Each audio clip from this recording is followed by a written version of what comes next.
ମୋ ନାଁ ପ୍ରଶାନ୍ତ କୁମାର ସାମଲ, ଫିଜିକାଲି ହ୍ୟାଣ୍ଡିକ୍ୟାପ୍ଡ 80%। ପିଲାଦିନରୁ ମୋ ଦେହ ଏମିତି ଅବସ୍ଥା ଖରାପ ହେଇଗଲା।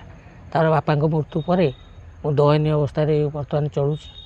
ଆଉ ମୋର ଗୋଟିଏ ଫନି ବାତ୍ୟାରେ ଯାଇ ସ୍କୁଲରେ ରହିଲି। ଆଉ ତାପରେ ମୋତେ କିଛି ସରକାରଙ୍କ ସାହାଯ୍ୟ କିଛି ମିଳିଲାନି କି ଘର ଦ୍ୱାର କିଛି ହେଲାନି। ଆଉ ମୁଁ ଦୟନୀୟ ଅବସ୍ଥାରେ ଚଳୁଛି। ମୋର ଗୋଟିଏ ଝିଅ। ଆଉ ଏଇ କେତେବେଳେ କେମିତି ରେଡ଼ିଓ କାମ ଟିକେ କଲେ, କେହି ଯଦି ରେଡ଼ିଓ ଖରାପ ହେଲା ଆସିଲା 2 ପଇସା ମିଳେ, ନହେଲେ ନାହିଁ।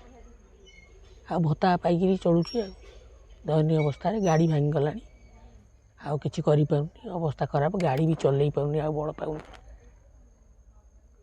ମୁଁ ଚାହୁଁଛି ସରକାରଙ୍କ କିଛି ସାହାଯ୍ୟ କରିକି ମୋ ଘର ବଖରାଇ ଦିଅନ୍ତେ, ଆଉ ଲାଟ୍ରିନ୍ ଗୋଟେ ଦିଅନ୍ତେ। କାହିଁକିନା ମୁଁ ଦିବ୍ୟାଙ୍ଗ ଲୋକ, ଖରା ବର୍ଷାରେ ଦୁଇ ଗଲା ବେଳକୁ ବହୁତ ଅବସ୍ଥାରେ ମୁଁ କାଦୁଅ ପାଣିରେ ଯାଉଛି, ବହୁତ ଅବସ୍ଥା ଭୋଗୁଛି, କଷ୍ଟ।